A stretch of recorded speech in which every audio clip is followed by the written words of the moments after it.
Now let's see part 2 of our topic paragraph and essay writing. In this part we will discuss how do we start essay writing or paragraph writing. For some writing assignment, you may be given a specific topic to write about or be asked to choose some from a list of topics. At other times, you may be given complete freedom to write on a topic of your choice. In both situations, you will have to decide what aspect of the topic you wish to focus on in your writing. If your assignment is to write on a topic of your own choice, you may end up spending more time selecting a suitable topic than you do in actually writing the composition. So as to avoid a situation where you may be starting at a blank page, struggling to arrive at a decision while the clock is ticking away, it may be useful to follow some guidelines that would go a long way in helping you compose a good piece of writing. At this stage, of course, what is of utmost importance is to remember to choose a topic that interests you and one that you have substantial information about. If what you are going to write on is your area of interest or an issue you feel naturally strongly about, you may consider half the battle won. Needless to say, it is imperative to have some amount of authentic knowledge of that area. The source of your information could be television, radio, newspapers, magazines, films, or your own personal experiences. Do not ever assume that your interests and activities may be boring for others to read because the ultimate test lies in how you present your material, irrespective of what the topic may be. The topic sentence and the controlling idea. Now we will discuss. The topic sentence and the controlling idea are of greater significance while writing a paragraph, as here you have to come to the point directly, although you do have to indicate the thrust of your writing in an essay also. You can opt for a slightly longer introduction. As soon as you have decided upon the topic, you must plan out your paragraph. The first sentence announces your topic and makes a general statement about it, while the rest of the paragraph is divided to explaining, justifying, or supporting it. The first sentence is known as the topic sentence. The remaining sentences in the paragraph are subordinate to it and provide specific supporting ideas. The topic sentence continues to be the most important as the entire paragraph is constructed around it. The topic sentence does not merely announce what the paragraph is about, it also conveys the controlling idea. In other words, besides identifying the topic, the sentence indicates to the reader exactly what point will be focused upon. The controlling idea is therefore contained in certain words or phrases that constitute the topic sentence. For example, Guru Gobind Singh, the last of the 10 Sikh Gurus, was a great son of India who led the country to sublime heights of glory. So, this topic sentence clearly puts forth Guru Gobind Singh as the core subject of the paragraph and his work and achievements as the controlling idea. Then we should keep in mind the unity and structure of the paragraph. So we will see this thing. The topic sentence has a special relationship to all the other sentences in the paragraph. To validate your topic sentence, you must ensure that every sentence in the paragraph supports the controlling idea expressed in the opening statement. If this fails to happen, your paragraph will not be unified and may be ineffective. On the other hand, If every sentence directly or indirectly supports the controlling idea, your paragraph will be unified. As a rule, every piece of writing, whether long or short, must be unified so as to communicate effectively. Without unity and structure, an essay too would be a disjoint piece of writing. But since essays are not as tightly packed as paragraphs, the writing need not be that intensive.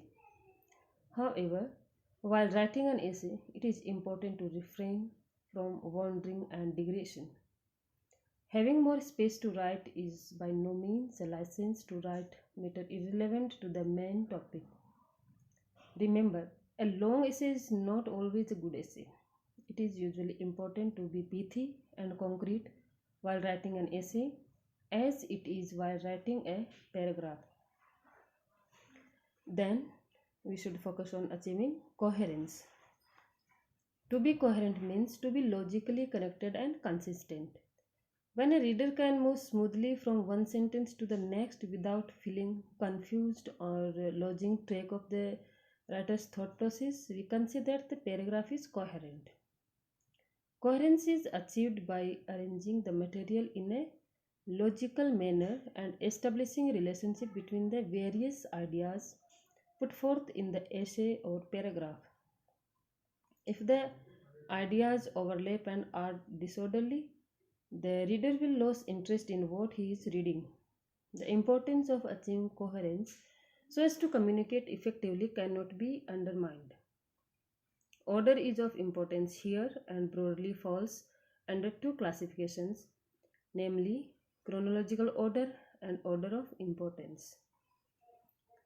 Chronological order simply implies arranging events in the order in which they occurred or as they may be expected to occur.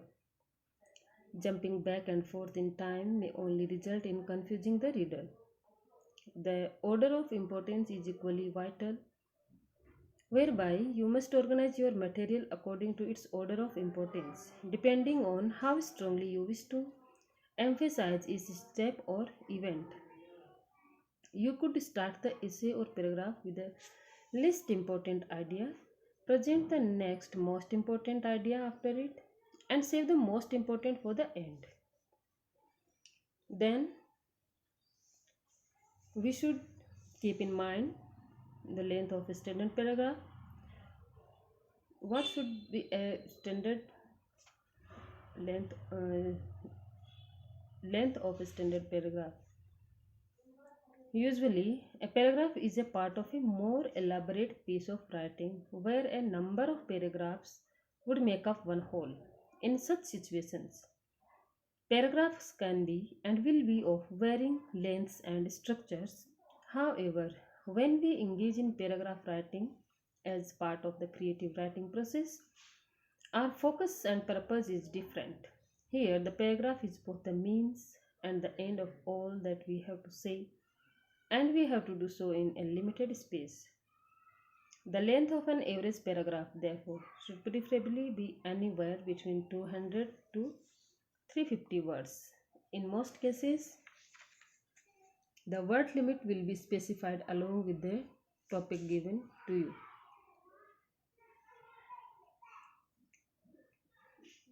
Then we will see that what are the types of essays and paragraphs.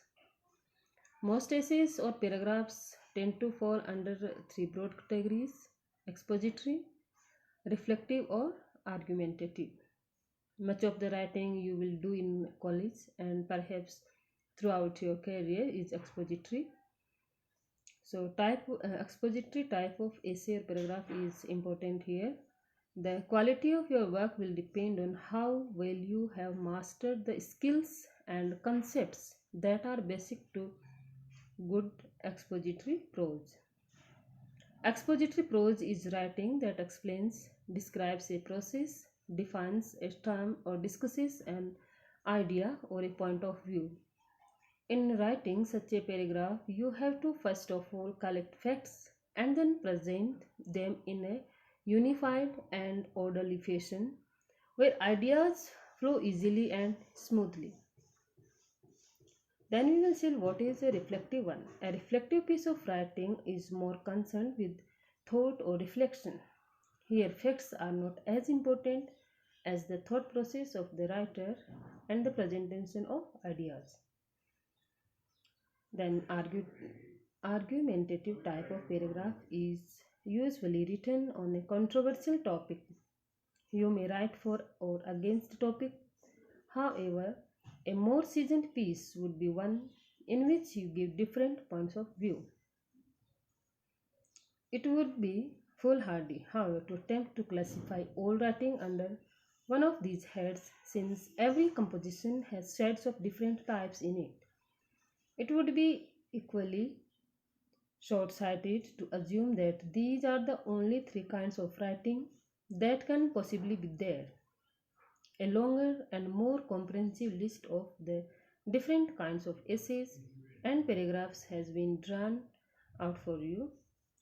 The categorization here does not deal merely with the linguistic aspect but in most cases also indicates the tone of the writing and the mood of or frame of mind of the writer. This list, that is an alphabetical order and not in the order of importance or relevance, was shared with you in our earlier topics on your WhatsApp group. So here we have done types of essays and paragraphs and different factors that we should keep in mind when writing an essay or paragraph, that are unity and structure of paragraph. We should achieve coherency. We should keep in mind the length of a standard paragraph, etc.